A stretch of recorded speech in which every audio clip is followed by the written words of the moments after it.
الله وبركاته. الحمد لله على إحسانه والشكر له على توفيقه وامتنانه.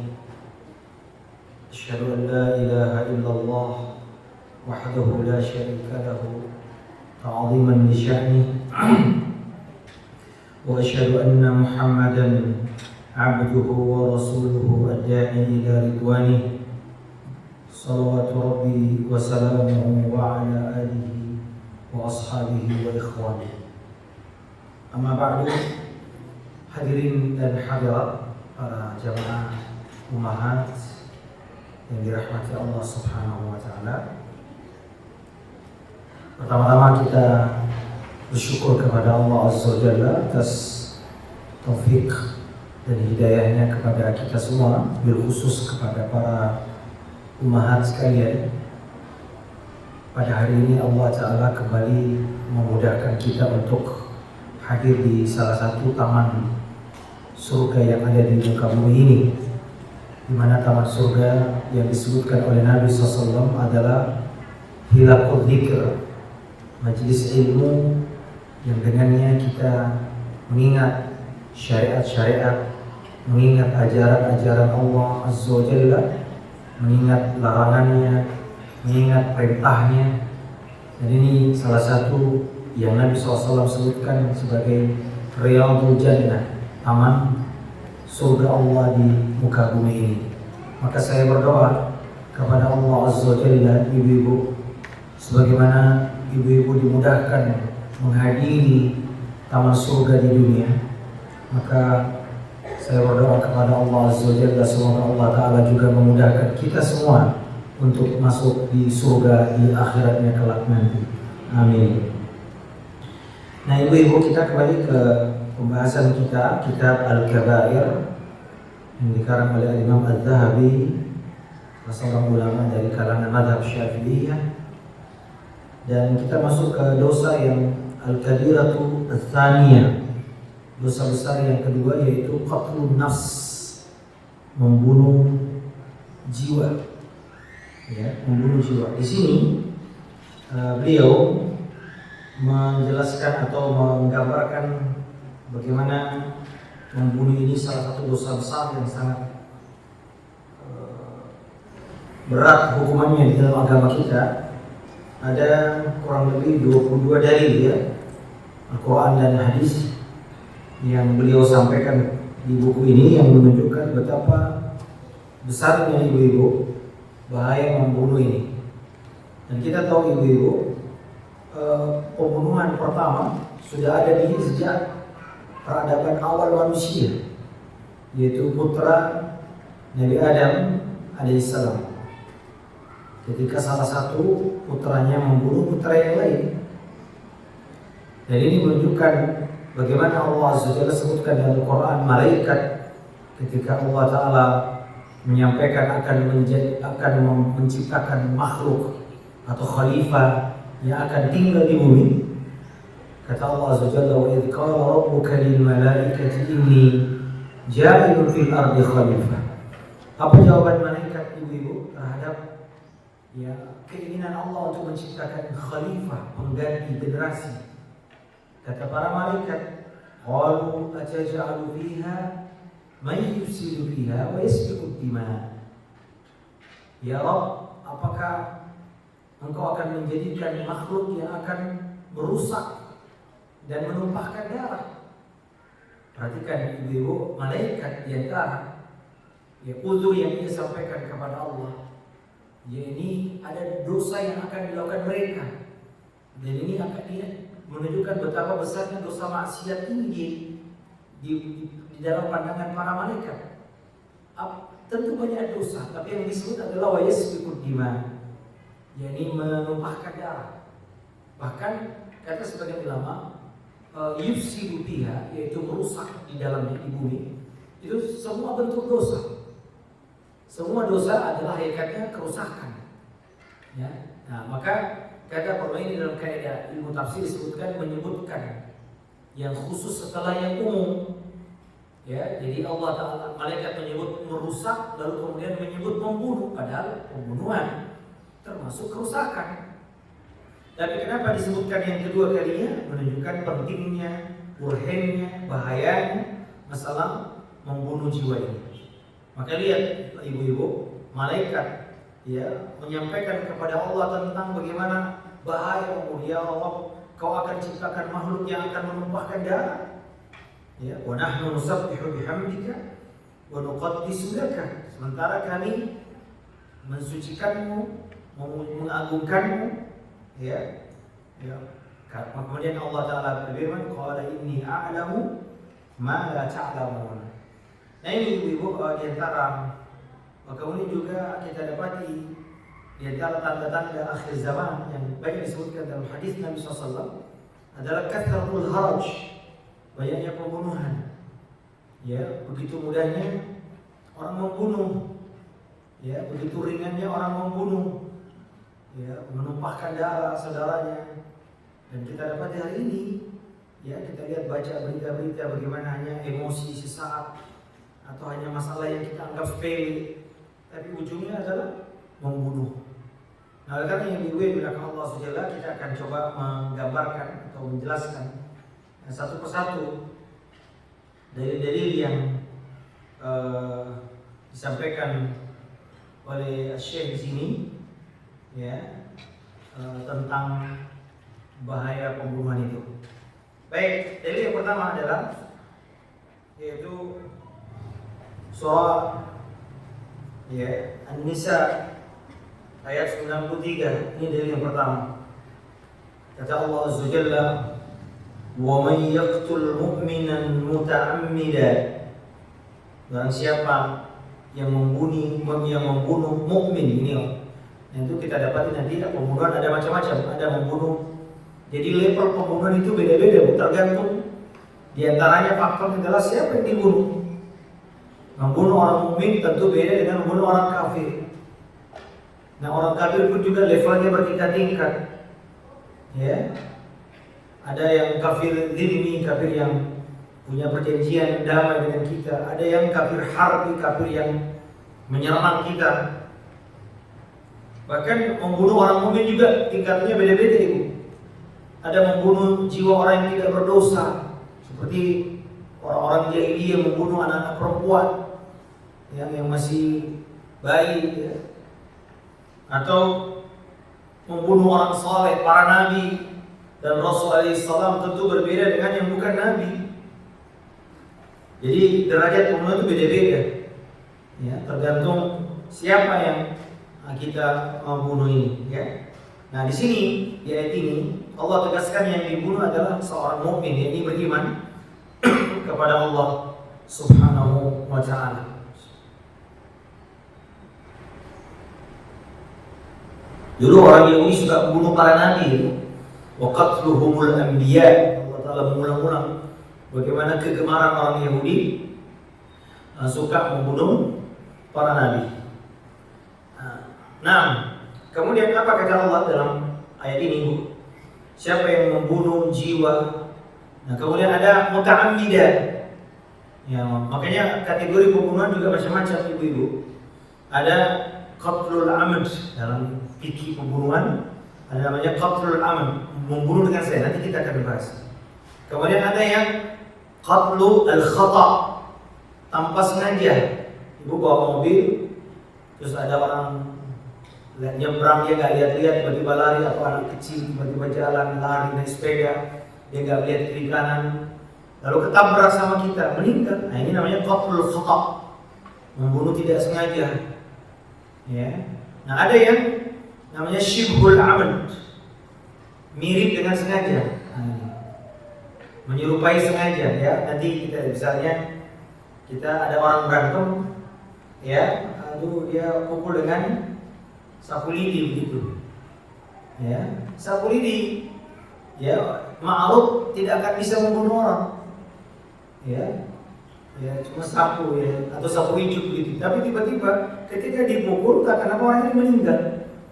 Nah, ini namanya syibhul amd, menyerupai atau mirip dengan pembunuhan. Nah, konsekuensi berbeda-beda. yang muta'ammidan atau al-amad itu berbeda dengan yang khata, tidak sengaja.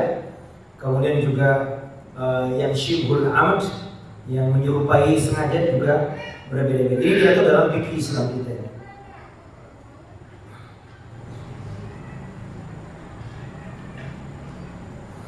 Nah, apa kata Allah ayat selanjutnya, Bu? Jadi wa may yaqtul. Dan ini waman di sini, Bu. Kita dulu ya satu-satu kalimatnya. Ya, ini berfungsi secara umum. Ini kata syarat dalam bahasa man, barang siapa ini akan begini, itu namanya kalimatus syarat.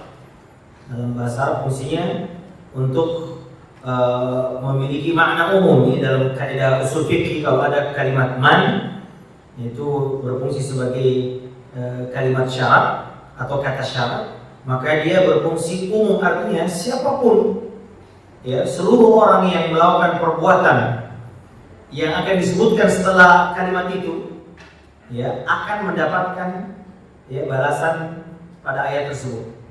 Nah, ya, ini yaqtul, membunuh. Kita membunuh adalah ma'ruf, ya, ini menghilangkan nyawa, ya, seorang manusia, menghilangkan nyawanya, menjadikannya antara jasad dan ruhnya berpisah, ya, muta'ammidan, ya, ini dengan sengaja, ya. Berdasarkan kalimat ini maka ya tentu tadi disebutkan ya, ada yang tidak sengaja, atau misalnya ada anak kecil, ya, tidak sengaja mungkin dia naruh listrik, nah, dia main tiba-tiba dia sentuh temannya, dia nggak tahu kalau itu bahaya. Nah, ini tidak termasuk, ya, dengan sengaja. Atau mungkin ada orang gila di jalan tiba-tiba dia mukul terus meninggal. Nah, ini tidak termasuk karena ada kalimat muta'ammidan, jadi dengan sengaja, ya. Jadi harus sadar, ya, punya jiwanya sehat, berakal, ya. Kemudian mukminan, ini membunuh orang mukmin, beriman kepada Allah dan Rasulnya. Maka orang kafir, orang munafik tidak masuk kategori ayat ini, ya. Akan tapi membunuh orang kafir juga bertiga-tiga tadi kita sebutkan. Kemudian kata Allah Subhanahu fajazaohu jahannam. Ya, maka balasannya adalah surga, balasannya adalah jahannam. Ya. Jahannam adalah salah satu tempat di neraka itu. Ya. Kemudian khalidan fiha, kekal di dalamnya. Tidak cukup sekedar memasukkan ke dalam neraka jahannam, namun Allah Subhanahu wa taala juga menjadikan orang tersebut tinggal dalam waktu yang lama. Allah Ta'ala menyebut kekal di dalamnya. Kemudian kata Allah yang ketiga, wa ghadiballahu alaihi, dan Allah murka kepadanya. Nah, kita tahu Allah Ta'ala menetapkan dirinya punya sifat al-ghadab, ghairil maghdub. Allah murka. Kemudian wa la'anahu, dan Allah melaknatnya. Apa artinya melaknat, ibu-ibu? Jadi Allah menjauhkan rahmat darinya. Artinya orang ini sulit diampuni, tidak akan diampuni, tidak akan masuk surga. Itu kalau orang sudah dilaknat oleh Allah Azza wa Jalla. Ya. Kemudian yang kelima, wa a'adda lahu 'adzaban 'azima, dan Allah Taala akan menyiapkan baginya azab yang besar, azab yang besar. Bayangkan ibu-ibu, satu saja ini sudah cukup sebetulnya untuk menggambarkan betapa bahayanya membunuh. Tapi di sini Allah Subhanahu menyebutkan 5 langsung. Allah Taala katakan fajazaohu jahannam, dia akan balasannya jahannam. Khalidan fiha, sudah di neraka disebut lagi kekal. Kemudian Allah murka tuh. Ya, kemudian Allah akan melaknatnya, masya Allah. Kemudian terakhir Allah katakan siapkan azab yang besar, azab yang agung. Ya, ini menunjukkan, ya, kalau satu saja itu sudah besar, ibu. Satu saja di antara 5 ini, Bu, ini sudah menjadi penghalang bagi seorang mukmin untuk tidak membunuh. Harusnya, ya, dia harusnya takut untuk melakukan dosa ini. Kalau Allah katakan siapa yang bunuh maka akan masuk neraka, sudah. Tapi Allah Ta'ala mengulang sampai 5 kali jenis balasannya. Ya, maka tentu kalau satu saja sudah harusnya membuat kita takut. Kalau 5 langsung, Tentu ini menunjukkan betapa besarnya ibu-ibu dosa membunuh ini di sisi Allah Subhanahu wa ta'ala. Namun ibu-ibu, ayat ini sering dipakai oleh sekte yang menyimpang dalam ajaran agama kita, yaitu orang-orang Khawarij, menjadikan dalil ini sebagai dalil bagi akidah mereka. Apa akidah mereka Khawarij ibu? Menghalalkan darah orang-orang muslim yang berbuat dosa. Jadi mereka menganggap usatul mukmin yang berdosa adalah keluar dari Islam, ya, sehingga halal darahnya. Dari mana mereka mengambil kesimpulan itu? Di antaranya dari ayat ini toh. Dan kita tahu ibu-ibu, ciri-ciri ahlul bidah adalah mereka biasanya hanya membaca atau mengambil satu sisi ayat dan dia tidak membaca sisi yang lain, ayat-ayat yang lain. Nah, ini ciri khas ahlul bidah, menyimpang akidahnya. Dari mana dia bilang? Oh, lihat katanya. Seperti tokohnya Khawarij, apa tokoh Khawarij itu di zaman salaf dulu, Amr bin Ubaid kalau nggak salah. Amr bin Ubaid ini ibu, ketika ditanya kenapa engkau menghalalkan darah pendosa besar. Jadi bagi mereka ibu-ibu, orang kalau berzina, minum khamar, mencuri, riba, ya, mereka katakan kekal di neraka ibu. Jadi ibu, bagi mereka kita ini sedikit saja ada dosa besar pertama ya. Mereka sudah vonis kita kafir dan halal darahnya untuk ditumpahkan. Allahul musta'an. Nah, ini bibit-bibit ini ada, sehingga ya secara serampangan menuduh atau memvonis saudaranya kafir dengan tadi ini. Nah, apa kata Amr bin Ubaid ini? Pentolannya Khawarij, dia bilang, saya takut nanti di hari kiamat ketika Allah, kalau nanti Allah tanya kenapa engkau kafirkan, halalkan darahnya yang pendosa besar, maka ya Rabbi, bukankah engkau mengatakan wa may yaqtul mu'mina muta'ammidan wa jazaohu jahannam? Ya. Dia bacakan ayat ini. Nah, maka ada seorang alim yang menyanggah. Ya, beliau mengatakan, tapi bukankah Allah juga berfirman di ayat yang lain? Apa itu? Inna Allah la yaghfiru an yushraka bihi wa yaghfiru ma duna dzalika liman yasha. Juga dalam surah Nisa itu. Allah Ta'ala mengulang dua kali kalimat ini. Sesungguhnya Allah Azza wa Jalla tidak akan mengampuni dosa syirik dan mengampuni dosa selain syirik bagi yang siapa yang dikehendaki. Subhanallah. Terdiam Amr bin Ubaid. Ya. Inilah ciri khas ahlul bid'ah, hanya mengambil sepotong-sepotong agama kita yang lalu kemudian dijadikan kesimpulan hukum. Dia tidak membaca ayat-ayat, dia hanya membaca ayat-ayat tentang azab. Ya, ayat-ayat tentang azab dia baca, tentang ayat-ayat tentang rahmat Allah Subhanahu wa taala dia tidak baca. Nah, ada juga ayat yang lain ya. Allah Ta'ala sebutkan, wa in ta'ifatani minal mu'minina qatatalu. Ya, apabila dua orang beriman sedang berperang, saling membunuh ini. Ya. Allah Ta'ala menyebut mereka mukmin, padahal mereka sudah saling membunuh. Kalau mereka telah kafir, ibu, nggak mungkin Allah Ta'ala mengatakan mukminin. Berarti orang yang saling membunuh, ibu, mereka masih mukmin, tapi tetap dosa besar.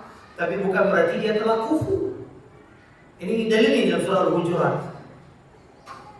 Kata Allah, fa'aslimu baina akhawaykum. Allah juga menyebut damaikan saudara itu, atau dalam ayat yang lain tentang kisos itu. Kata Allah, faman ubiya lahu min akhihi syai'un.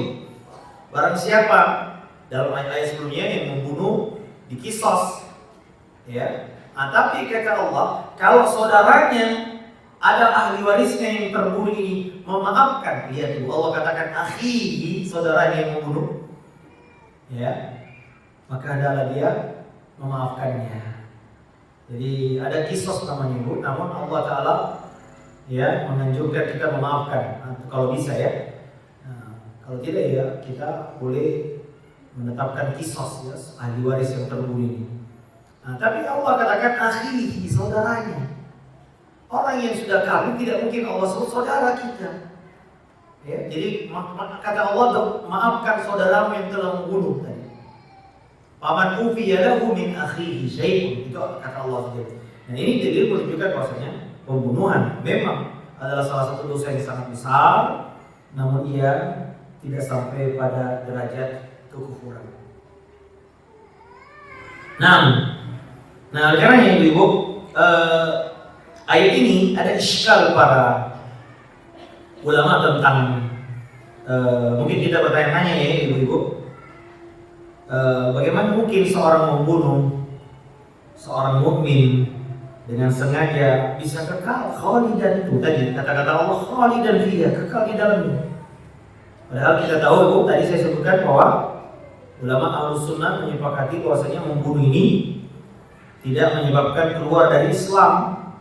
Tapi kenapa Allah katakan kekal? Nah ini menjadi iskal. Nah ini pentingnya bu, kita membaca penjelasan ulama. Dalam belajar agama ini kita butuh bimbingan, kita butuh penjelasan para ulama-ulama yang berkompeten. Kalau enggak, kita akan keluar dari Islam seperti busur panah keluar dari anak panah. Nah maka bagaimana mengkompromikan dalil ini? Satu mengatakan tidak kafir, tapi satu mengatakan kekal. Ya, nah, lihat dulu. Ada beberapa pandangan ulama, ini sekedar ilmu bu ya, supaya kita terbuka wawasan kita. Yang pertama, mereka memaknai bahwasanya ancaman kekal di neraka pada ayat ini, surah An-Nisa ini bu, ayat 93 tadi, adalah jika yang membunuh itu orang kafir, bukan orang mukmin. Jadi kalau orang kafir membunuh orang mukmin, baru ini ayat ini katanya untuk itu. Nah, namun pendapat ini pendapat yang lemah. Ya, karena kenapa dianggap pendapat yang lemah? Karena orang kafir tidak beriman kepada Allah dan Rasulnya. Percuma disampaikan balasannya neraka, akan kekal karena dia tidak percaya akhirat. Ya, jadi dan orang kafir ibu, apakah dia membunuh seorang mukmin atau dia tidak membunuh, memang sudah pasti masuk neraka. Innal ladzina kafaru min ahlil kitab wal musyrikin fi nari jahannam khalidina fiha ulaika hum syarrul bariyah. Jadi ini pendapat ini lemah. Nah, jadi masih ada. Nah, maka pendapat yang kedua, bahwa yang dimaksud ayat ini adalah mereka yang membunuh dengan meyakini akan halalnya darah membunuh seorang mukmin. Nah, ini ada keyakinan. Nah, jadi ayat ini katanya kalau ada orang meyakini, karena ada orang melakukan dosa, tapi dia tidak meyakini bahwa dosa itu boleh. Ada orang ibu tidak melakukan dosa, tapi dia menghalalkan sesuatu yang Allah haramkan. Itu beda ya.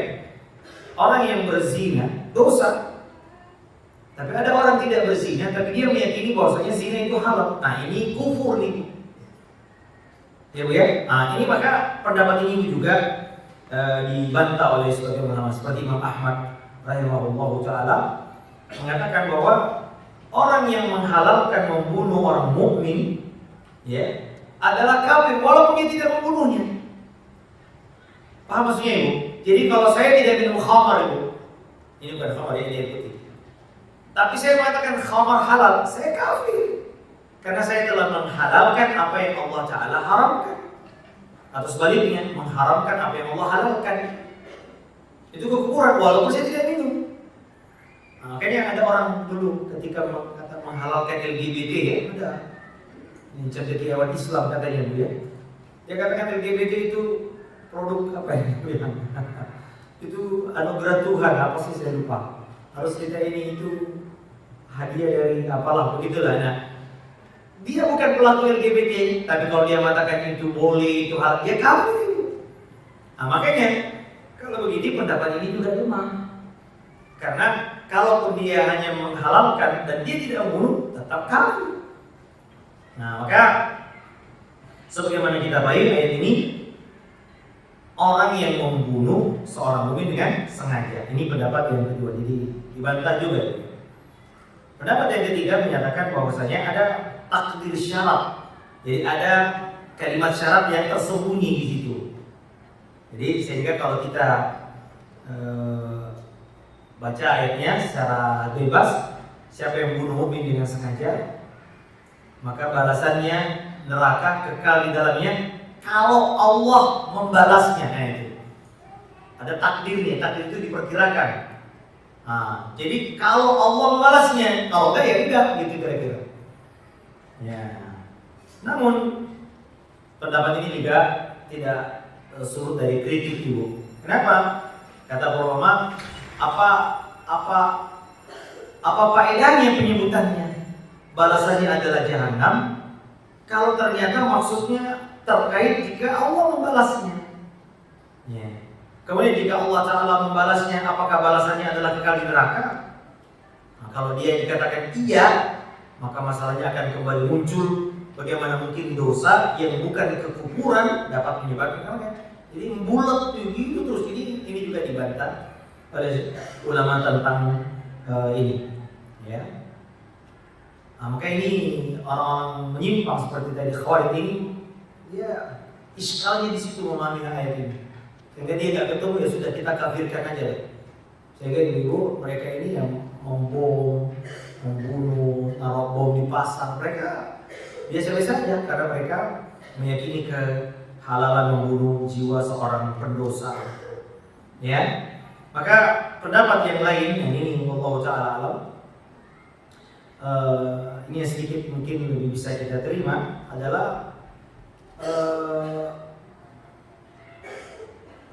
bahwa seseorang atau ayat ini merupakan salah satu penyebab yang dapat menyebabkan seseorang kekal di neraka. Ya, jadi itu dipahami begitu. Jadi fajaza'u jahannam artinya kalau dia membunuh, maka membunuh ini bisa menjadi sebab seseorang akan kekal di neraka. Nah, kecuali misalnya jika ada penghalangnya, ya maka sebab ini tidak akan muncul. Ya, misalnya kita katakan salah satu sebab adanya hukum waris, adanya terjadinya pewarisan adalah hubungan anak dan bapak. Nah, namun tiba-tiba ada penghalang. Apa penghalangnya? Kufur, anaknya kafir, dia keluar dari Islam murtad, maka penghalang ini menghalangi tadi sebab tadi. Maka perbuatan membunuh bisa menjadi sebab kekalnya di neraka, namun statusnya sebagai seorang mukmin yang ada di hatinya ini tidak akan kekal di neraka. Ya, namun ini juga ibu-ibu ada lagi iskal. Ya, iskalnya adalah ya apa manfaatnya Allah menyebut ancaman yang dengan keras ini kalau ini. Ya, tentu Allah Subhanahu wa Ta'ala, Subhanallah, ya tidak akan berfirman tanpa ada faedah yang ada di dalamnya. Nah, ini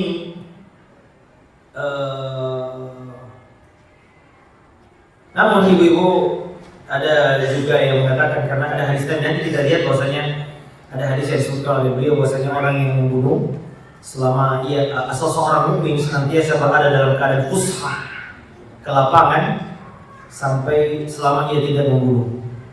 Nah, artinya jika seorang membunuh jiwa yang Allah haramkan itu, artinya dia bisa menjadi sebab ia menjadi kufur dan itu menyebabkan dia kekal neraka. Itu maksudnya. Jadi ada hadis yang mengatakan selama orang tidak membunuh maka lapang agamanya akan tetap lapang. Artinya kalau dia membunuh maka jadi sempit agamanya, maka ia tidak diberi taufik untuk ya beriman dan pada akhirnya dia akan kufur.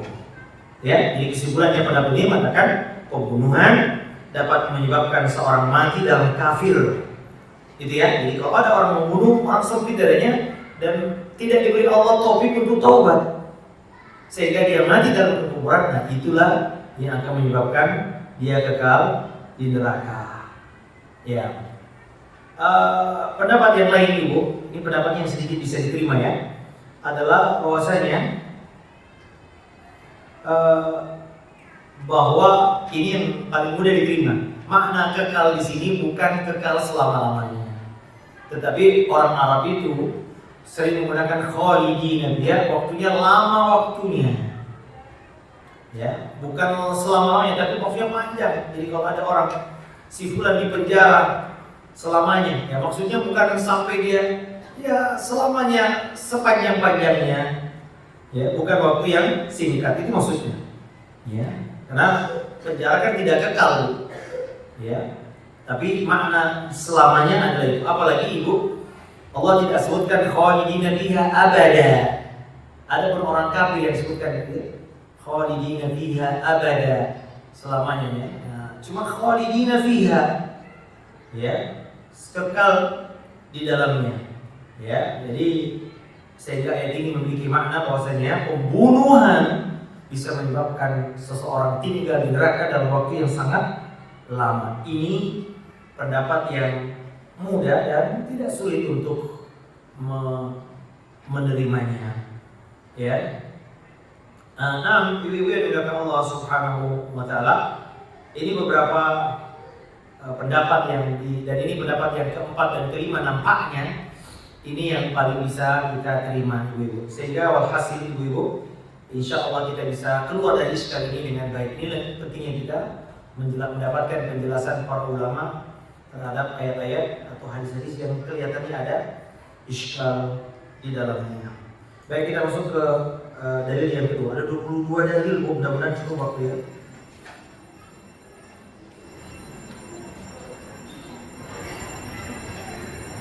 Itu udah bunyi bel, Bu. Kita harus keluar ya. Baik. Ayat selanjutnya Ibu dalam surah Al-Furqan. Ini Allah Ta'ala sebutkan ciri-ciri ibadur Rahman.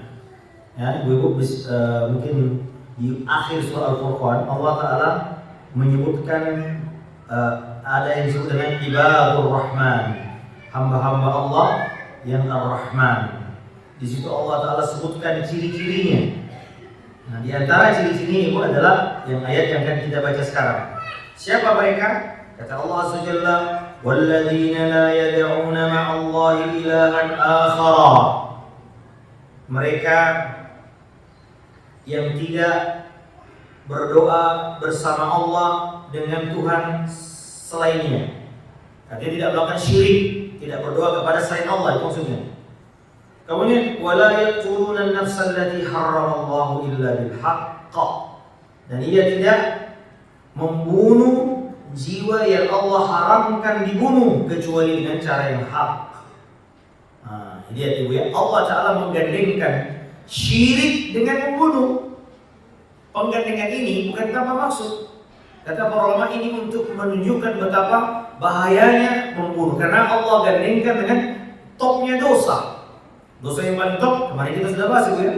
Dosa pertama, al-kabiratul ula, yaitu apa? Asyirik.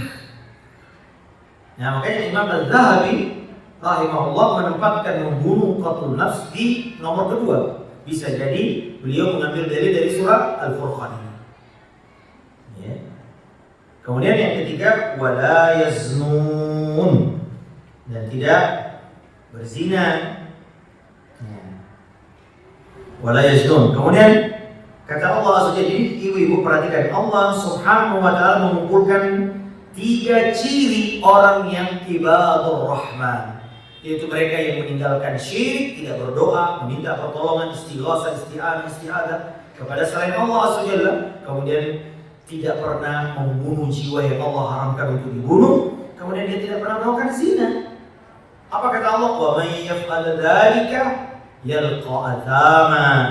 Siapa yang melakukan dosa itu, maka dia akan mendapatkan pembalasan dosanya. Ya, jadi dosa yang azab yang pedih. Yudha'af lahul adzabu. Kemudian Allah Ta'ala akan lipat gandakan azabnya di hari kiamat, yaumul qiyamah. Wa yakhlud fiha muhana, dan dia akan kekal dalam azab itu. Lalu Allah katakan illa man taba, kecuali orang yang bertaubat. Ini menunjukkan bahwasanya ya orang yang membunuh juga masih bisa diampuni jika dia bertaubat kepada Allah Subhanahu wa taala. Ibu-ibu ini perhatikan, Allah Ta'ala menyebutkan 3 dosa besar di sini. Kenapa cuma 3, Ibu? Ya, kata para ulama seperti penjelasan Imam Ibnu Qayyim rahimahullahu taala, bahwasanya beliau mengatakan dosa itu akarnya tinggi. Kalau misalnya pernah kita bahas di sini. Yang pertama, akar dosa itu adalah menggantungkan hati kepada selain Allah Azza wa Jalla. Nah, dibahas ya waktu saya memberikan muqaddimah. Dan topnya dosa ini akarnya adalah syirik. Nah, inilah yang pertama. Jadi di antara poros dosa, induknya dosa, porosnya, sumbernya dosa adalah ketika hati bergantung kepada selain Allah Azza wa Jalla. Maka hati ya akan melakukan dosa-dosa. Nah, di antara dosa yang paling top, ujungnya, puncaknya dosa menggantungkan hati kepada selain Allah adalah kesyirikan, berdoa kepada selain Allah Azza wa Jalla. Nah, kemudian yang kedua kata beliau, akar dosa yang kedua adalah kekuatan marah, menuruti amarah, ghadabiyyah, quwwatul ghadabiyyah. Nah, kekuatan marah ini, Ibu, puncaknya adalah kezaliman. Dan puncak dari kezaliman adalah pembunuhan. Maka ya jadi Allah Azza wa Jalla menyebutkan tiga dosa ini sebetulnya adalah akar dari dosa-dosa, seluruh dosa manusia. Maka ibu Nabi SAW pernah memberi wasiat, la taghdab, jangan marah, walakal falakal jannah, bagimu surga. Karena dosa marah itu ibu akan memberikan banyak cabang-cabang dosa yang lain. Jadi kalau orang sudah marah itu dosanya akan muncul satu-satu. Mulai dari menghina, mengejek, sampai puncaknya adalah menzalimi orang. Dan kalau sudah zalim, nah biasanya ibu, di mana sering terjadi kezaliman ini? Di rumah. Ketika seorang pemimpin rumah tangga, misalnya suami marah, nah ini ingat, paling tidak dia akan menzalimi istrinya, menzalimi anaknya, menzalimi orang tuanya, menzalimi mertuanya. Orang kalau di jalan emosi, dia menzalimi pengguna jalan yang zalim. Dan puncak dari semua kezaliman itu kepada makhluk adalah pembunuhan. Ya, pembunuhan. Nah, kemudian yang ketiga, akar dosa yang ketiga apa ibu masih ingat? Bu? Masih hidup semua? Apa yang ketiga bu? Dulu pernah nih. Akar, iya itu dosanya, tapi akarnya apa bu? Syahwat. Ya, syahwat. Dan puncak dari syahwat itu hawa nafsu ibu adalah zina. Nah ini tiga akar dosa bu ya, menggantungkan hati kepada selain Allah, marah dan syahwat hawa, menuruti syahwat hawa nafsu kita ini. Dan puncaknya adalah apa tadi? Syirik, membunuh dan berzina.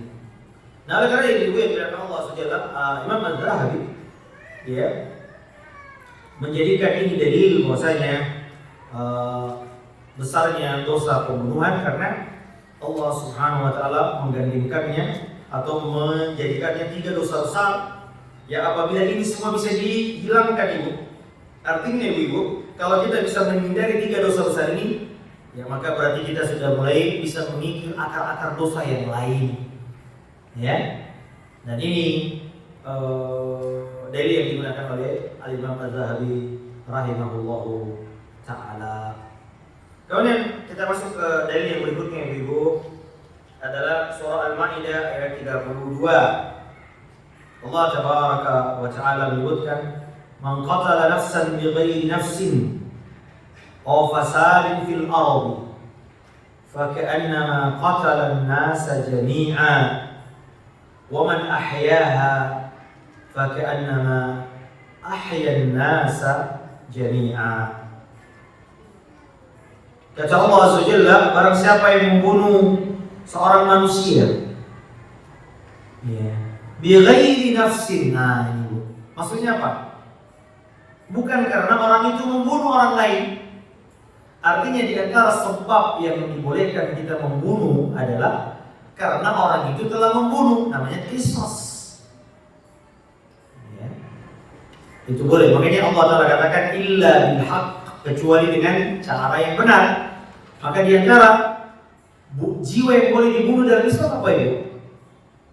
Pertama, orang yang berzina, suami istri, ya, dirajam dengan cara dibunuh, dengan cara dirajam, atau perilaku seks menyimpang lainnya seperti LGBT, ini semua boleh dibunuh.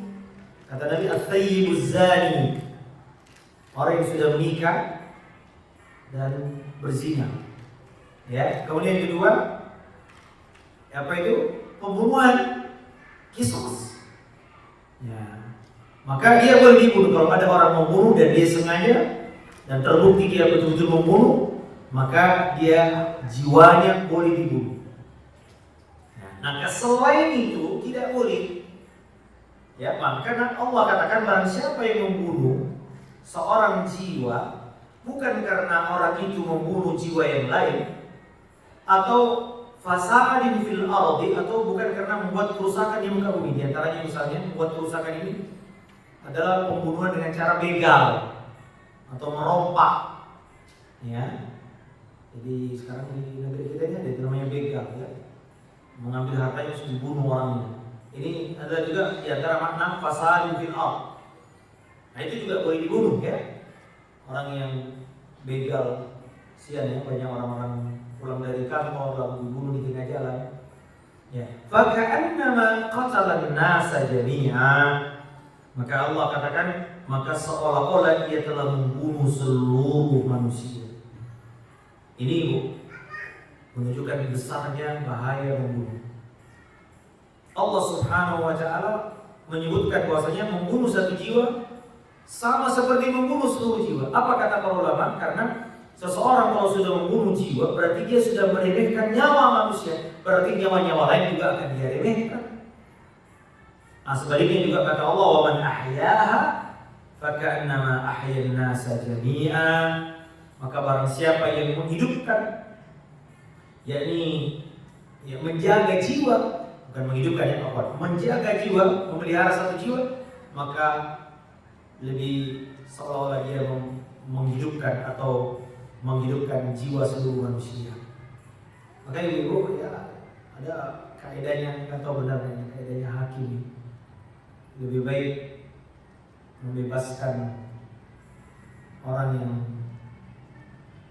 bersalah daripada membunuh atau menghukum orang yang tidak bersalah. Ya, masalah begitu. Karena ibu, masya Allah, orang kalau sudah membunuh ibu maka jiwanya meremehkan jiwa. Coba lihat membunuh, makanya kalau dia sudah berhasil membunuh satu orang, dia akan mudah membunuh yang lain-lain. Ya, apalagi kalau yang dia bunuh, masya Allah, bu, orang yang memiliki jasa besar. Lihat orang Yahudi, mereka suka membunuh para nabi. Akhirnya apa, bu? Membunuh yang bukan nabi udah gampang aja begitu.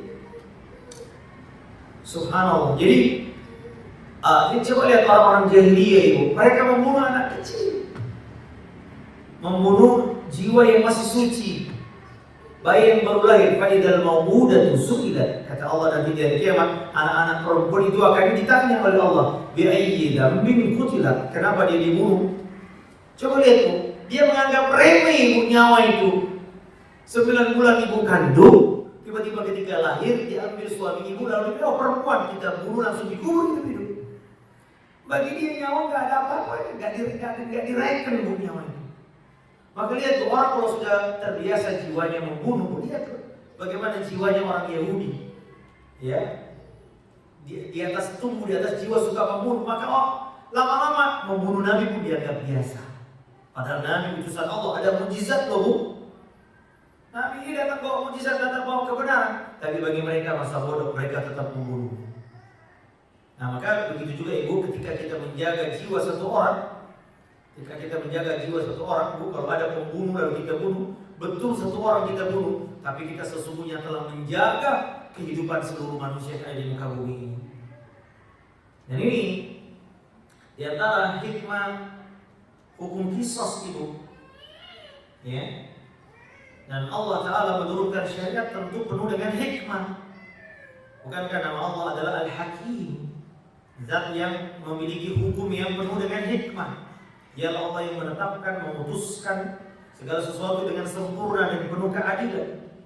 Ya, maka ibu-ibu coba lihat, Allah Ta'ala sebutkan dalam masalah qisas, walakum fil qisasi hayatun ya ulil albab la'allakum tattaqun. Kata Allah, di dalam hukum qisas itu, ya, ada kelangsungan kehidupan bagi kalian. Ya, ada jaminan kehidupan kelangsungan bagi kalian.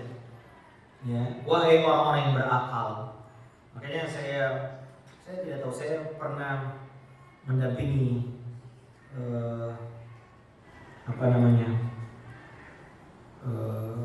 Mahkamah Agung studi banding di Arab Saudi. Saya dapat dari audiensi dengan pengadilan di Mekah, pengadilan di Riyadh. Ya memang ada hukum kisos itu, dan masya Allah kita dapati hampir di Saudi itu jarang sekali ada kasus pembunuhan. Jarang sekali. Karena memang masya Allah itu mereka menerapkan syariat kisos. Saya sekali melihat orang dikisos, ya, di salah satu masjid, ya, di depan itu dikisos, ditebas lehernya dari belakang. Ya, di sana tuh yang dikisos itu yang membunuh. Masya Allah, ya. Nah, Allah katakan dalam hukum itu ada jaminan kehidupan bagi kalian. Walakum fil qisasi hayatun. Hukum kisos itu ada jaminan kelangsungan hidup. Kenapa? Karena pembunuh akan meranggap entengnya jiwa-jiwa manusia yang lain. Maka juga Ibu, kita katakan kisos itu adalah menghilangkan rasa dendam bagi jiwa yang dibunuh. Di Indonesia kita dapat ada orang dibunuh masuk penjara cuma setahun, atau 2 tahun, atau 5 tahun, paling lama 12 tahun. Bayangkan Bu, bagaimana jiwa, bagaimana keadaan keluarga yang dibunuh ini. Mungkin orang tuanya dibunuh, anaknya akan menyimpan dendam kesumat ini. Bayangkan kita dapati ada orang sejak kecil dia melihat orang ini dibunuh, maka dia akan terus-menerus membawa dendam itu sampai akan datang saatnya dia akan membalas pembunuhan ayahnya misalnya atau keluarganya. Maka ibu-ibu, ini diantaranya kisas adalah untuk mengobati orang-orang yang terzalimi akibat pembunuhan itu. Ya, jadi diberi Allah kemudahan bagi walinya atau keluarga korban yang dibunuh untuk membalas kepada pelaku pembunuhan sebagaimana ia telah melakukan kepada keluarganya. Kata Allah Azza wa Jalla, "Wa man qutila mazluman faqad ja'alna liwalihi sultanan."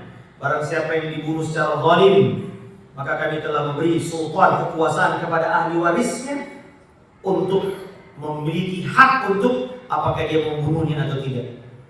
Fala yusrif fil qatl, tapi Allah katakan jangan dia berlebihan dalam bunuh.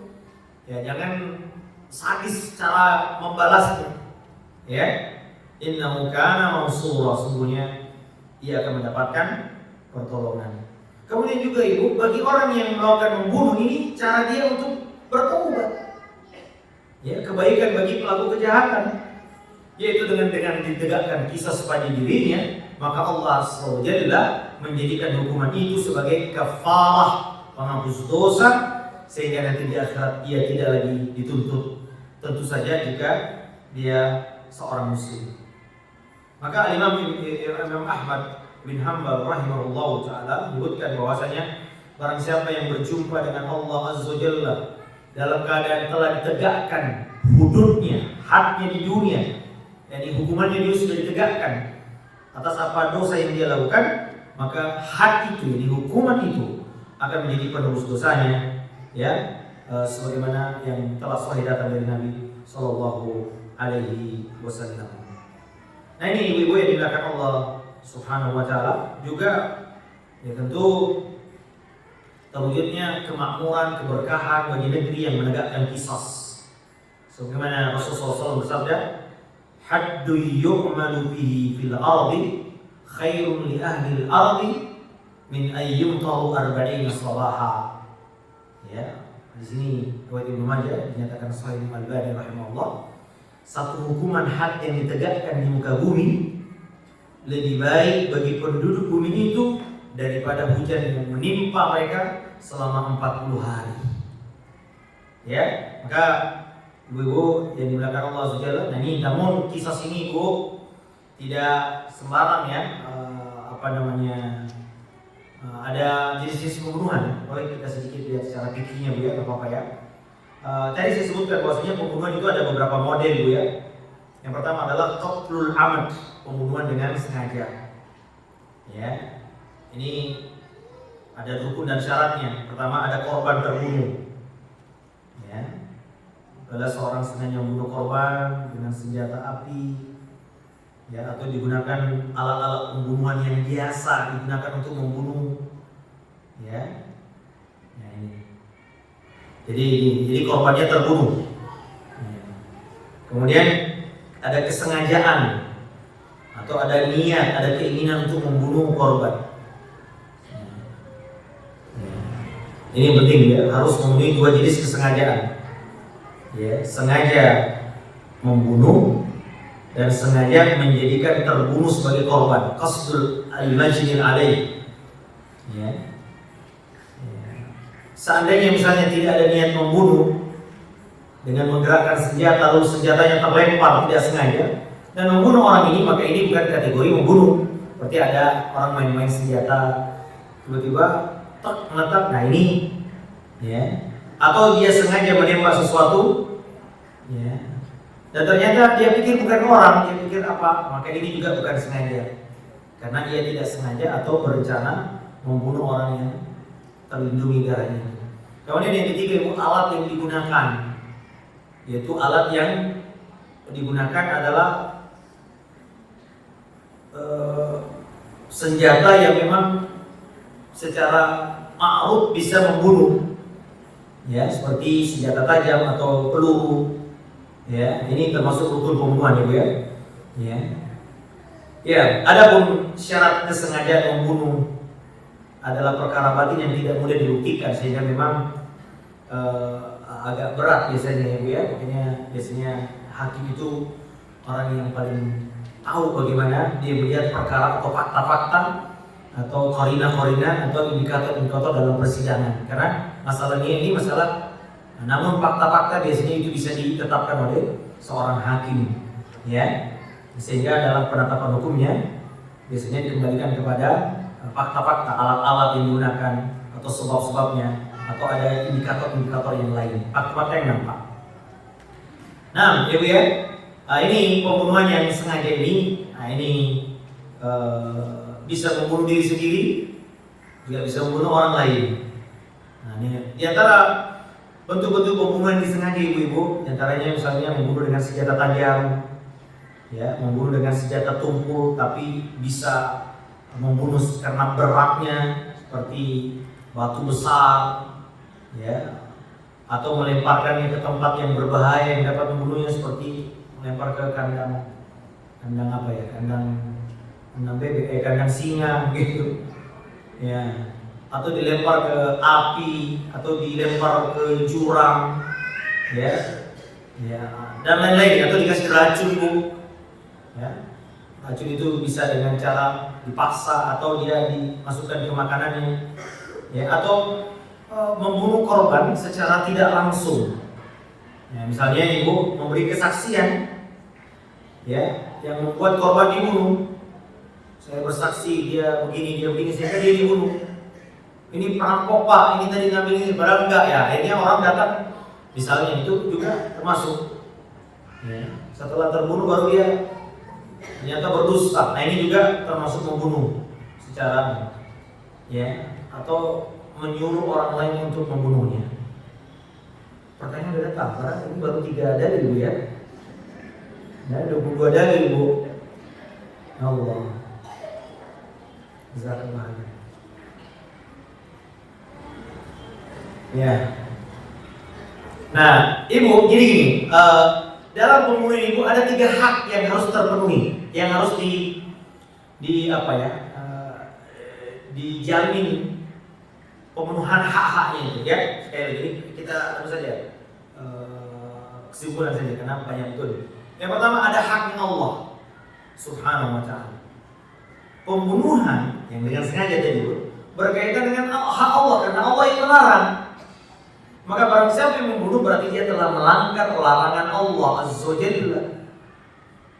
Ya, maka ibu-ibu, ya, seorang mukmin ketika dia membunuh maka dia harus, ya, meminta ampun kepada Allah Subhanahu wa ta'ala, ya.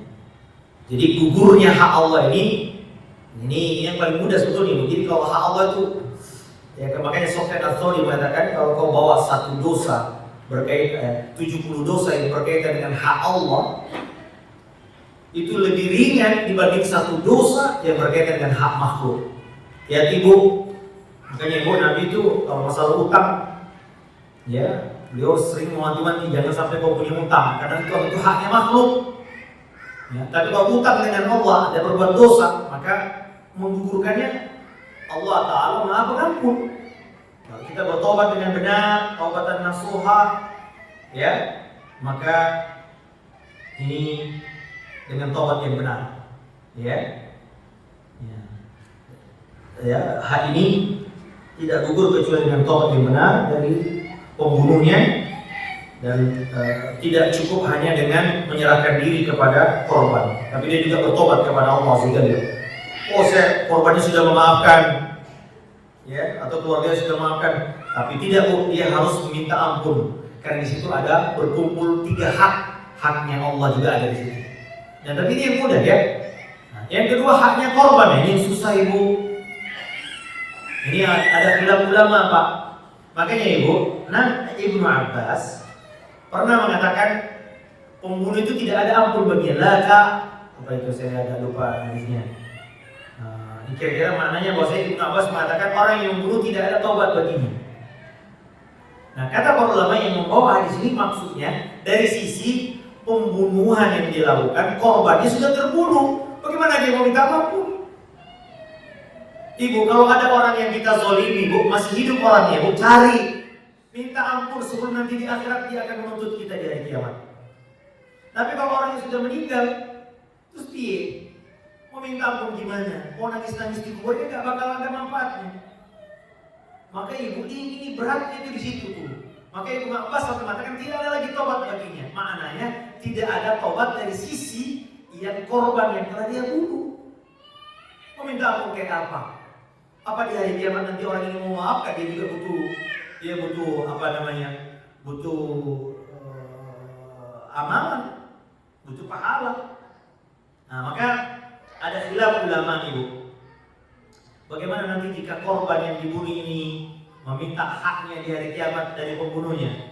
Apakah diambil dari hasanat kebaikan yang membunuhnya, atau Allah Azza wa Jalla dengan kemurahannya akan menanggungnya? Allah Ta'ala alam. Ya. Jadi ibu, kalau misalnya kita pernah membunuh, lalu kita bertobat kepada Allah Azza wa Jalla, haknya Allah sudah gugur, Bu, dengan Allah Ta'ala mengampuni dosa kita. Tapi haknya yang dibunuh gimana? Nah, di akhirat ada khilaf ulama. Apakah dari kebaikan pembunuhan? Makanya Bu, pembunuh itu biasanya banyak kalau bisa bertobat, banyak berbuat baik, dia banyak bersedekah, agar nanti dia bisa bayar itu. Atau Allah akan membayarnya dengan kemurahannya.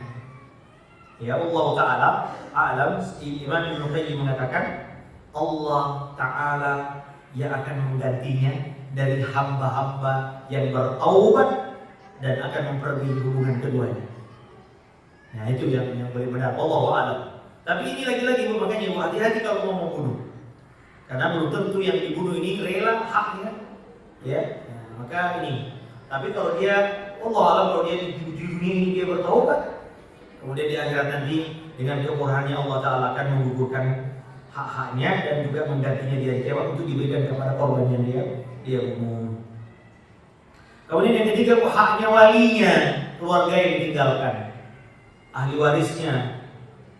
Ya. Apa haknya? Ada 3 pilihan ibu. Ada keluarga kita dibunuh ibu. Ini kalau syariat Islam ya, maka kita punya hak 3. Pertama, qisas. Ya, ini dibunuh dengan cara yang sama. Ya, kata Allah, ya ayyuhalladzina amanu kutiba alaikumul qisasu fil qatla. Oh ya, orang-orang beriman diwajibkan atas kamu qisas berkenaan dengan orang yang dibunuh. Ya, walaupun ibu di ayat selanjutnya, ya Allah Ta'ala katakan kalau dia mengampuni itu lebih baik. Nah itu ya. Jadi memang ada hukum qisas di dalam agama kita ibu. Tapi ibu, masya Allah, Allah Ta'ala, jadi kita sering menganggap ini qisas kok hukum yang zalim, hukum yang sadis, hukum yang ini. Dia tidak tahu bahwa di balik itu ada kebaikannya. Ibu lihat apa kata Allah? Faman ufiya lahu min akhihi syai'un. barang siapa yang mendapat suatu pemaafan dari saudaranya, ya, fattiba'un bil ma'rufi, maka hendaklah yang memaafkan mengikuti dengan cara yang baik, wa ada'un ilaihi bi ihsan, dan hendaklah yang diberi maaf membayar dia membayar ganti rugi dengan cara yang baik pula. Lihat ibu-ibu, masya Allah ya. Namun kalau dia memiliki kisos, dia tidak boleh disalahkan. Namun Allah Ta'ala memberikan rahmat, kebaikan bagi orang yang memaafkan saudaranya ini. Ya. Nah, yang kedua, kalau tidak kisos dengan membayar dia. Nah, ini yang sering kita dengar ya, kalau ada di Arab Saudi ada pembunuh dan dimaafkan, biasanya bayar dia, keluarga korban bayar dia. Pernah terjadi ya, kalau masalah seorang TKI atau TKW kita membunuh, dia nggak punya duit, maka kalau nggak salah pemerintah ikut membantu membayarkan dia. Diatnya berapa? Dalam hadis disebutkan berapa? 100 ekor unta. Ya, 100 ekor unta. Nah ini ya Allah, berapa sekarang? Nah, itu atau seharganya, bisa dengan harga seekornya, bisa dengan 100 ekor unta atau dengan seharga 100 ekor unta. Kata Nabi, "Man qutila lahu qatilun fa huwa bi khairin nadharain, imma an yufda wa imma yuqtal." Kata Nabi, hadis riwayat Muslim, siapa yang keluarganya siapa yang menjadi wali korban pembunuhan, maka dia diberi khiyar dua, yufda, dibayar, atau yuqtal, atau dia memilih kisos. Kemudian yang ketiga, ibu, memberi ampunan tanpa bayaran. Ya, tidak meminta kisos dan tidak meminta juga dia. Maka ini gugur. Dan ini ibu, kata Allah, "Faman tasaddaqa bihi fa huwa kaffaratul lahu." Barang siapa yang melepaskan hak kisasnya, maka ini lebih baik, dan kata Allah itu akan menjadi pelepas dosa baginya. Nah, ibu-ibu, ya kita masuk ke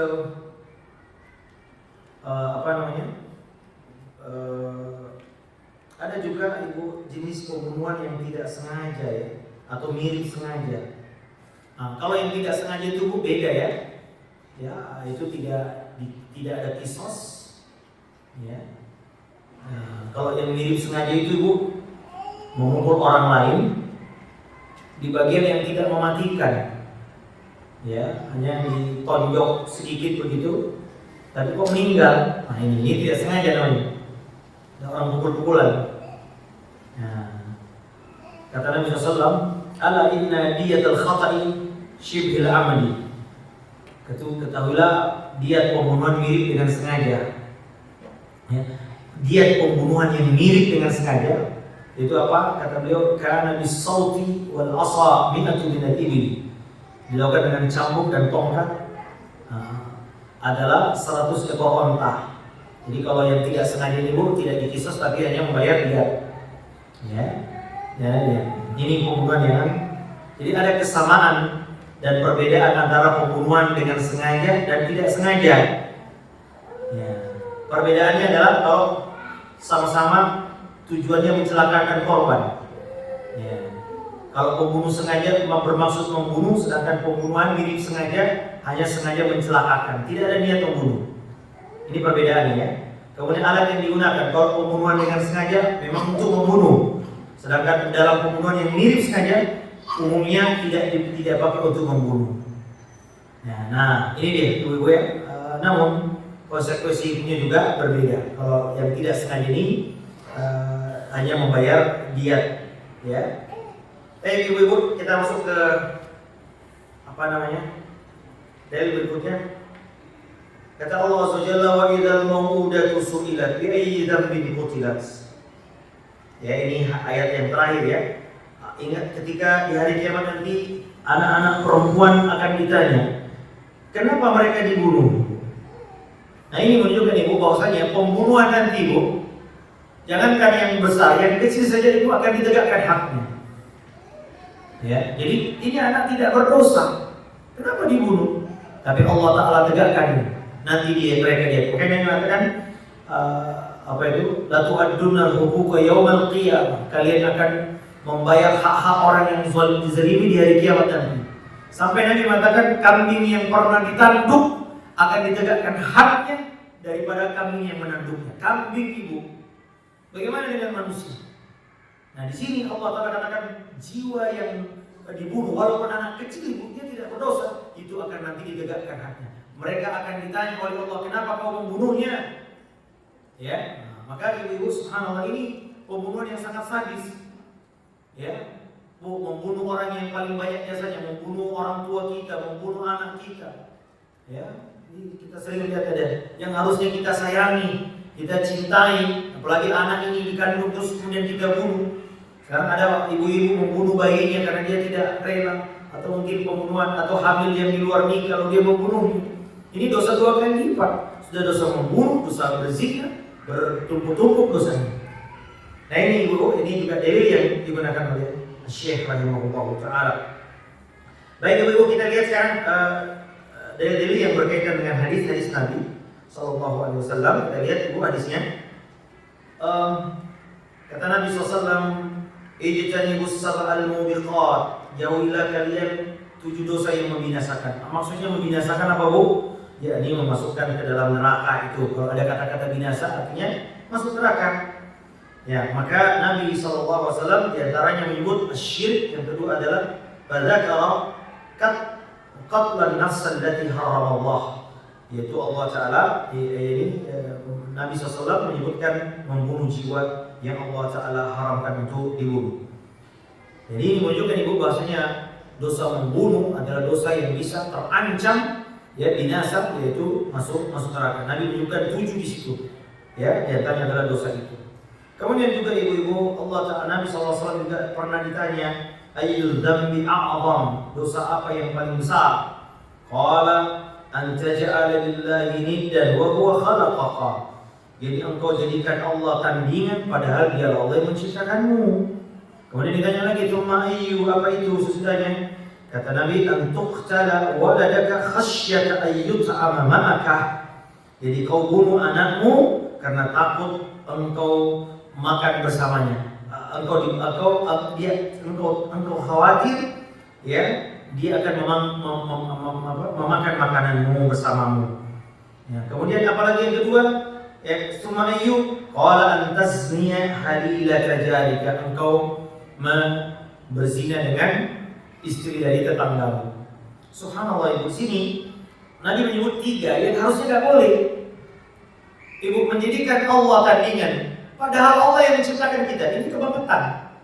Allah yang sudah menciptakan kita, memberi rezeki, tapi ketika kita beribadah kita serahkan kepada yang lain. Ini bentuk kezaliman. Kemudian yang kedua, anak yang harusnya kita cintai, yang kita sayangi, yang kita menjadi buah hati kita, lalu kita bunuh. Ini juga dosa yang sangat besar. Kemudian tetangga yang harusnya kita jaga hak-haknya, istilahnya kayak apa ya? Pagar ya, pagar makan tanaman. Justru ibu makanya disebutkan bahwasanya berzina dengan tetangga jauh lebih besar dosanya dengan berzina dengan bukan tetangga, tapi dua-duanya dosa ya. Jangan sampai dosa kalau begitu yang di luar tetangga. Enggak, dengan tetangga yang lebih besar. Kenapa? Bayangkan Bapak Ibu, harusnya kenapa? Dengan tetangga dia mungkin sekali-kali dia terlihat aibnya, terlihat auratnya.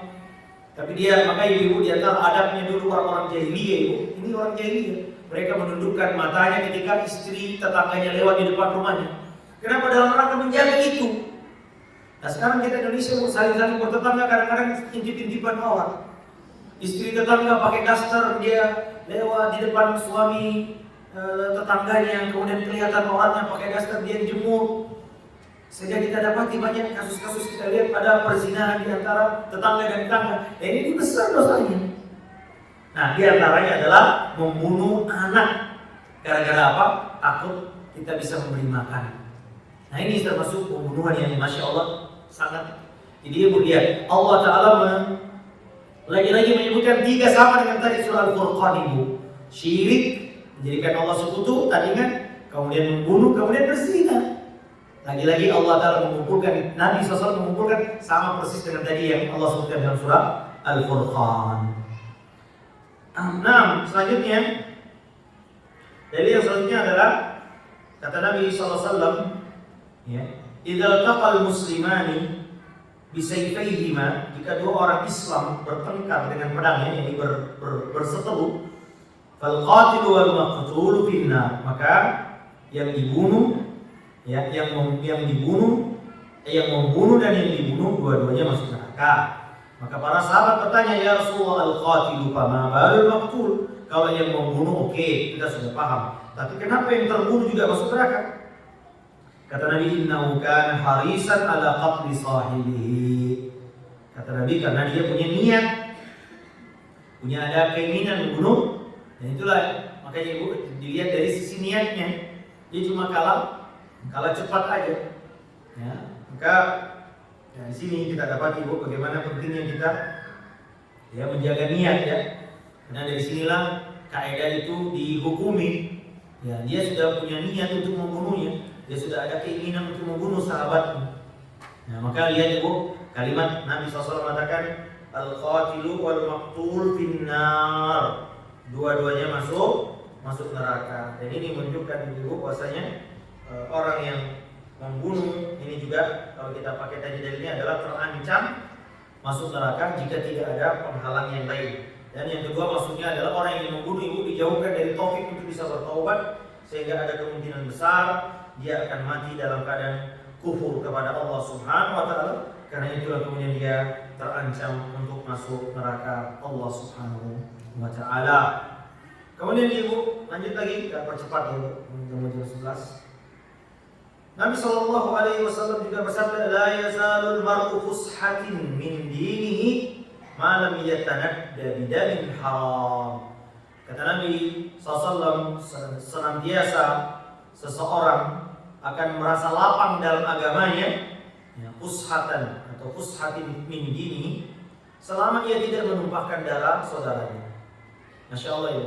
Apa makna kelapangan di sini?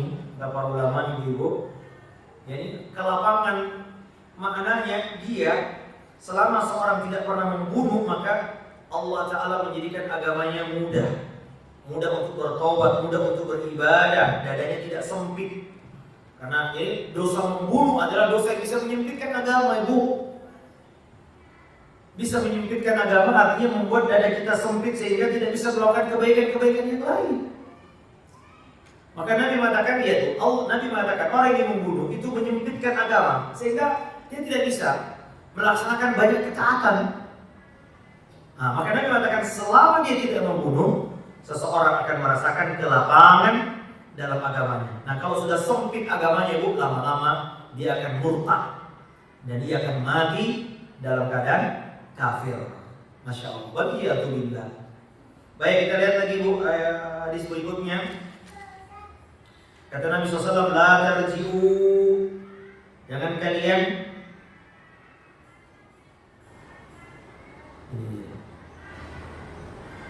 la tarji'u ba'di kufar yadribu ba'dukum riqaba ba'din. Kata Nabi SAW, jangan kalian kufur setelah aku meninggal. Sebagian kalian akan membunuh sebagian yang lain. Nah ini Nabi menyebutkan kalimat kufur, jangan kembali kufur. Dan apa yang bisa menyebabkan kufur? Kata Nabi, kalian akan saling membunuh. Subhanallah. Lagi-lagi pun sama dengan ayat-ayat dan hadis-hadis yang kita baca yang menunjukkan kesimpulannya bahwasanya pembunuhan ini adalah sarana yang bisa mengantarkan kita kepada kekufuran. Dan kalau sudah kufur, maka inilah menjadi sebab kekekalan kita di neraka nanti. Ini mengatakan jangan kembali kufur. Yaitu apa? Kalian akan saling membunuh satu sama lain. Kemudian Ibu hadis berikutnya. Wa qala Bashir ibn Muhajir an Abi Buraidah, an Ibnu Buraidah, an abihi anna Nabi sallallahu alaihi wasallam laqatlu mu'minin a'zamu indallahi min zawalid dunya. Membunuh jiwa seorang mukmin lebih besar bahayanya daripada hilangnya dunia ini. Masya Allah ya. Dunia ini kita tahu bagaimana, kita lihat dunia ini betapa berharganya kalau menurut kita ya. Bagaimana dunia ini isinya. Tapi Nabi mengatakan hilangnya jiwa itu lebih berat di sisi Allah. Atau dalam hadis yang lain Nabi mengatakan la zawalud dunya ahwan 'indallahi, hilangnya dunia ini lebih ringan di sisi Allah dibanding dengan terbunuhnya seorang mukmin. Maka Ibu jangan pandangkan Ibu mukmin ini jiwa seorang, makanya kita Ibu, diantaranya misalnya ada orang yang memberi fatwa yang dengan fatwa itu orang terbunuh. Seperti misalnya dia mengajak orang untuk memberontak kepada penguasa yang sah. Lalu kemudian dia membakar semangat orang, ayo kita turun ke jalan. Lalu dengan itu Ibu, terbunuhlah orang yang di jalan ini karena tindakan represif dari penguasa. Maka orang yang memfatwakan ini akan juga menjadi sebab dia membunuh. Ya, dan ini banyak terjadi di negeri-negeri kita dapati. Ketika terjadi banyak kudeta di negeri Timur Tengah, jadi antaranya adalah datang dari orang-orang yang anak-anak muda yang membakar jiwa orang, orasinya bagus sehingga anak-anak muda masih turun di jalan berhadapan-hadapan dengan angkatan bersenjata sehingga mereka terbunuh. Coba ya. Nah, orang ini harus mempertanggungjawabkan. Satu jiwa saja Ibu berat. Bagaimana kita dapat Ibu gara-gara sepak bola orang meninggal? Masya Allah Ibu. Jadi satu jiwa ini kata Nabi SAW lebih ringan hilangnya dunia daripada satu jiwa mukmin. Mukmin yang baik. Seorang mukmin beriman kepada Allah SWT. Maka ibu-ibu subhanallah ya. Ini perkara yang dianggap ringan sekarang, sehingga ya orang menganggap sepele membunuh. Padahal Nabi mengatakan, bahkan dalam hadis yang lain Nabi pernah mengatakan, ya Ka'bah, sungguh mulia engkau, tapi seorang mukmin lebih mulia daripada Ka'bah itu. Kita memuliakan Ka'bah. Kalau di Ka'bah kita nggak berani ngapa-ngapain, tapi ketika jiwa seorang mukmin kita remehkan, maka ini dikeliru. Kemudian ibu-ibu juga Nabi SAW mengatakan la ya tadi sudah ya awwalu ma yuqda bainan nasi fid dima. Kata Nabi SAW, pengadilan yang akan ditegakkan pertama kali dari kiamat adalah tentang darah. Ya, jadi pengadilan gitu. Jadi masalah perkara yang pertama diadili nanti itu adalah darah. Karena itu ada yang mengaitkan Ibu ya di akhirat, di alam barzakh. Kata Nabi ada orang yang disiksa di neraka gara-gara apa Bu? Di alam kubur. Ada karena kencing, masalah kencing, yang kedua masalah apa Bu? Apa yang tahu Bu? Namimah. Kata para ulama namimah ini karena namimah ini adalah sebuah sarana terjadinya pembunuhan. Namimah itu apa sih Bu? Apa? Ada domba. Gara-gara dia ngomong begini, dia pindahkan omongan itu kepada dia sehingga terjadi orang bermusuhan bahkan saling membunuh. Nah, namimah ini memindahkan perkataan kepada orang lain dengan maksud terjadi permusuhan sehingga mereka saling membunuh. Nah, kata Nabi, kebanyakan azab kubur gara-gara itu. Kenapa itu yang paling banyak disebut Nabi? Karena nanti di hari kiamat pembunuhan yang akan menjadi perkara pertama yang digelar oleh Allah Azza wa Jalla adalah menyangkut pembunuhan. Ya. Kemudian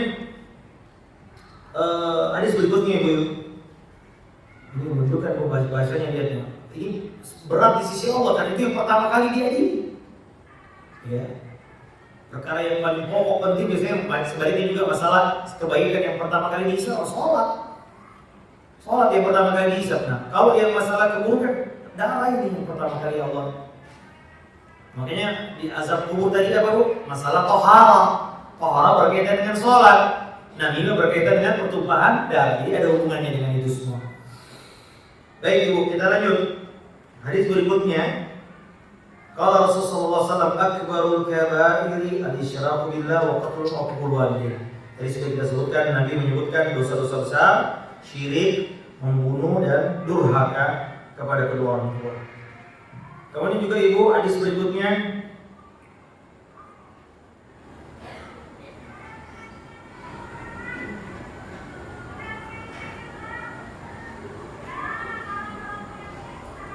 kata Nabi SAW, Inna allaha aba ala man qatala mu'minan. Ya, kata Nabi SAW, sesungguhnya Allah marah terhadap orang yang membunuh seorang mukmin. Ini juga hadis Nabi SAW. Jadi Allah marah. Jadi kalau dalam hadis tadi ayat ghadiballah, la'anahullah ini.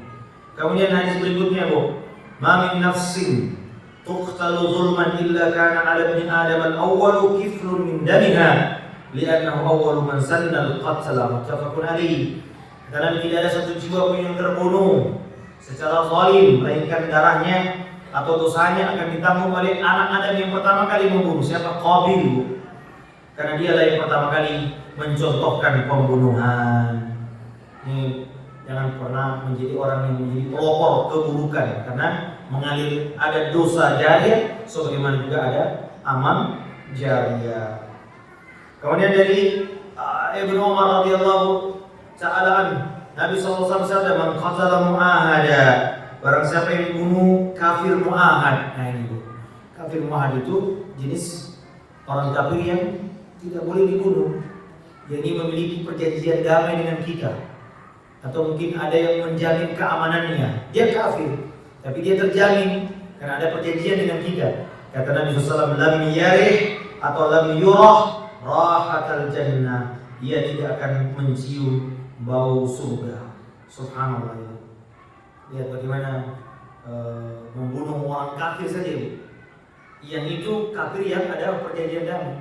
Nabi SAW mengatakan dia tidak akan mencium bau surga. Ya. Dan padahal Nabi dalam hadis yang lain Nabi mengatakan surga itu bisa dicium wanginya dari masirati 40 ama, dari jarak 40 tahun perjalanan sudah bisa tercium. Ini menunjukkan bagaimana celaan. Jangankan masuk surga, cium aja enggak. Bagaimana dia masuk surga? Bagaimana beratnya membunuh jiwa. Baik. Hadis sedikit tadi Bu. Kata Nabi SAW, "Man a'ana ala qatli mu'minin bi syaqarin kalimatin laqiyallahu maktubun baina 'ainihi aisun min rahmatillah." Kata Nabi SAW, barang siapa yang ikut membantu terbunuhnya seorang mukmin dengan satu baris kalimat, nah tadi saya sudah sebutkan, memprovokasi orang, memanas-manasi orang, atau mendorong orang dengan kalimatnya, maka kata Nabi, ia akan bertemu dengan Allah, di antara kedua matanya akan tertulis aisun min rahmatillah. Orang ini putus asa dari rahmat Allah SWT, menunjukkan bagaimana jauhnya rahmat Allah SWT daripada orang ini. Jadi dia tidak membunuh Bu, tapi dia menjadi provokator. Dia membantu orang lain dengan kalimat dia manas-manasi, pukul aja, bunuh aja. Ya, apalagi kita di media sosial suka memprovokasi sehingga terjadi pembunuhan. Apa yang terjadi? Kata Nabi, orang ini nanti di matanya, di kedua matanya tertulis apa? Aisun min rahmatillah. Orang ini putus asa dari rahmat Allah Subhanahu wa ta'ala. Terakhir Bu, nyata kita bisa juga ya. Kullu dhanbin asallahu ay yaghfirahu illa ar-rajulu yamutu kafiran aw ar-rajulu yaqtulu mu'minan muta'ammida. Kata Nabi SAW, setiap dosa ada harapan untuk diampuni dosanya, kecuali kata Nabi orang yang mati dalam keadaan kufur. Kemudian yang kedua itu masya Allah, waliyatulillah, dan orang yang mati dalam keadaan telah membunuh saudaranya. Nah, ibu-ibu yang dimuliakan Allah Subhanahu wa taala, ini yang dapat kami sampaikan pada kesempatan ini. Semoga Allah Subhanahu wa taala memberikan kita taufik agar kita bisa terjauhkan dari dosa yang kedua ini. Baik ibu, ini ada beberapa pertanyaan.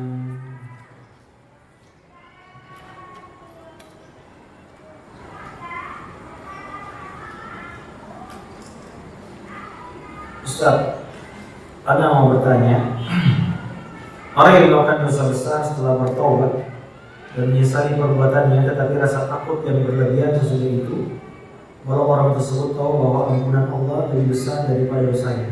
Mohon penjelasannya. Benar, rasa takut ini harus ada dosisnya.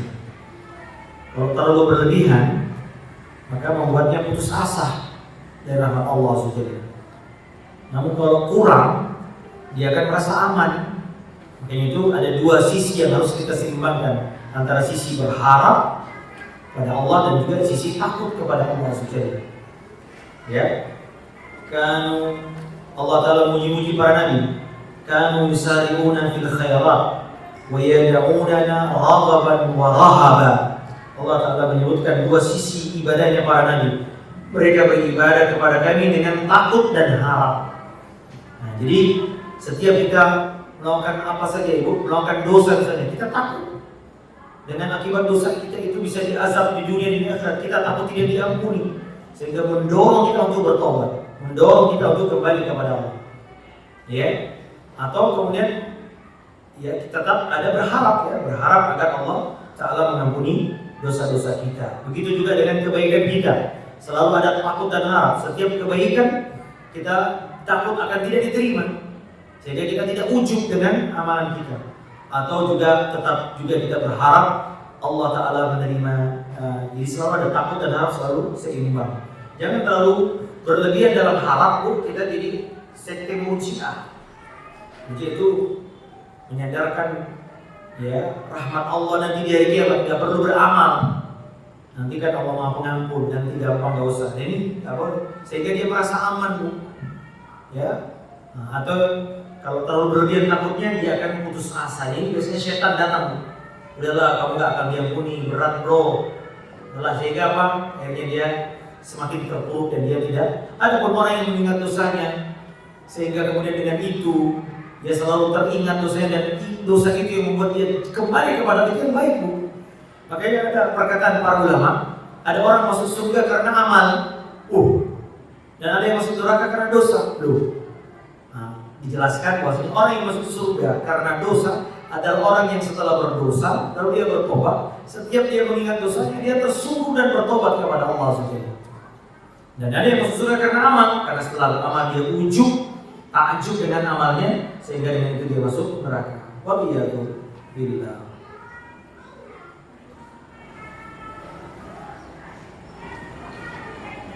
Ustaz, izin bertanya, jika ada orang yang sengaja melakukan aborsi, juga termasuk orang yang halal darahnya untuk dibunuh, baik orang tua atau petugas? Ibu, jadi pertama, aborsi ini jelas tindakan pembunuhan, ya. Hanya boleh dibolehkan kalau ada darurat, yaitu ada pertimbangan keselamatan, ya. Nah itu boleh. Tapi selama itu belum ada janinnya, belum ada rohnya. Nah, tapi kalau sudah ada rohnya, maka tidak boleh dibunuh. Jadi kalau belum 120 hari, ini ada khilaf ulama. Sebelum 120 hari, itu belum ada rohnya. Nah, ini ada khilaf ulama. Nah, itu boleh. Wallahu a'lam, yang tepat adalah boleh jika kalau belum 120 hari maka tidak mengapa, tapi alasannya harus ada keselamatan darurat, ya. Tetapi kalau sesudah ada janinnya, ini ada khilaf ulama. Namun wallahu a'lam, ada khilaf ulama kalau ada uzur, mereka mengatakan boleh. Tapi yang saya pegang adalah tidak ada uzur sama sekali.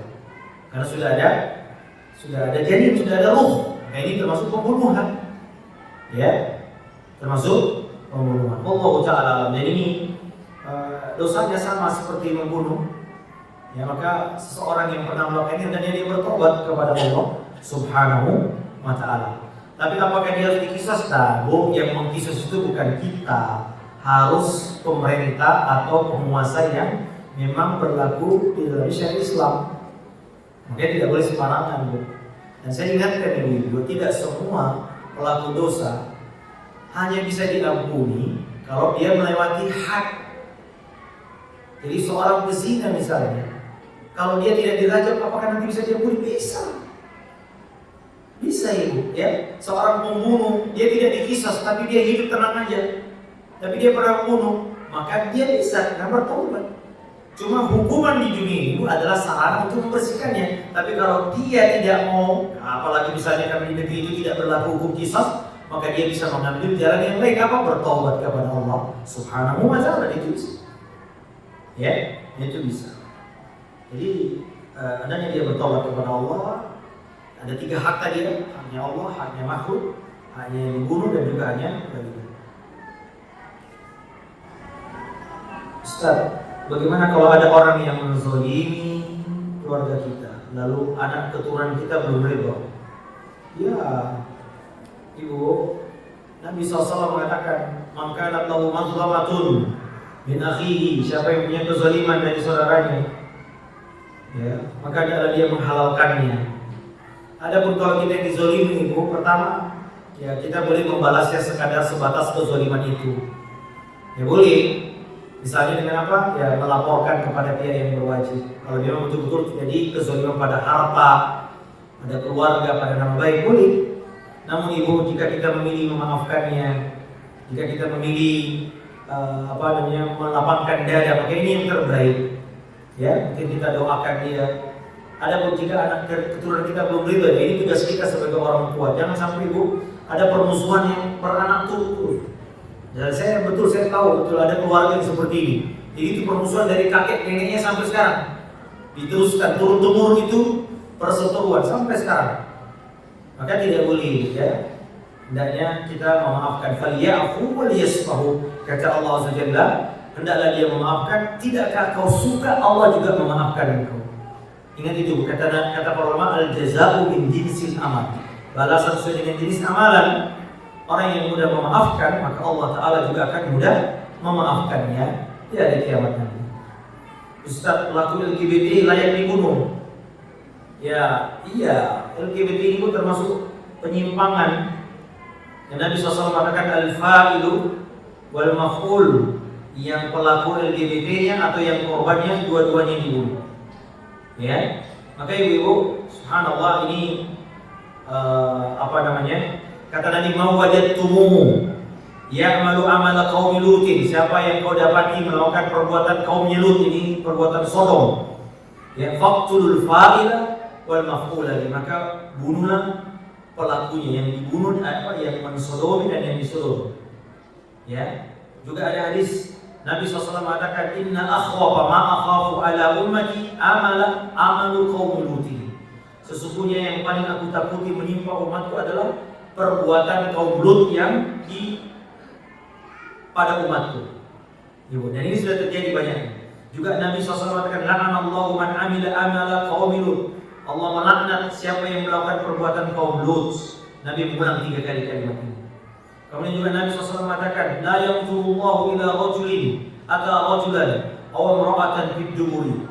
Allah tidak mau melihat di hari kiamat laki-laki yang berhubungan seks dengan laki-laki atau seseorang menyetubuhi wanita pada duburnya. Ini ancaman yang keras semua ibu. Nah, ya, ada hukumannya di dunia, ya tentu kalau hukum Islam ya tadi ya dibunuh. Bahkan cara membunuhnya tidak seperti biasa merajam katanya. Ya, tapi dengan cara apa? Sebagaimana dulu Allah Ta'ala menghukum kaum Nabi Lut. Ya, ini ada malaikat yang mengangkat Nabi Lut, diangkat terus kemudian dibalik di atas langit, kemudian dijatuhkan ke bawah, kemudian dilempari dengan hujan batu. Nah, sebagai ulama mengatakan kalau pelaku LGBT maka hendaknya dia dijatuhkan dari tempat ketinggian, lalu kemudian dilempari dengan batu sampai dia meninggal. Kenapa? Perbuatannya sungguh menjijikkan. Bahkan sebagian besar binatang pun tidak mendatangi jantan dengan jantan atau betina dengan betina. Ini perbuatan yang di luar nalar kita. Sampai-sampai seorang ulama salaf mengatakan, kalau Allah tidak menceritakan ini ada dalam Al-Quran, laki-laki mendatangi laki-laki, maka sulit dibayangkan itu terjadi secara fitrah manusia. Baik, saya kira ibu-ibu, ini yang dapat kami sampaikan. InsyaAllah pada pertemuan berikutnya kita akan masuk ke dosa yang ketiga, yaitu dosa tentang sihir. InsyaAllah ta'ala. Barakallahu fikum. Sallallahu ala nabiyyina wa ala alihi wa sahbihi wa sallam. Wa akhiru da'wana alhamdulillahi rabbil alamin. Assalamualaikum warahmatullahi wabarakatuh.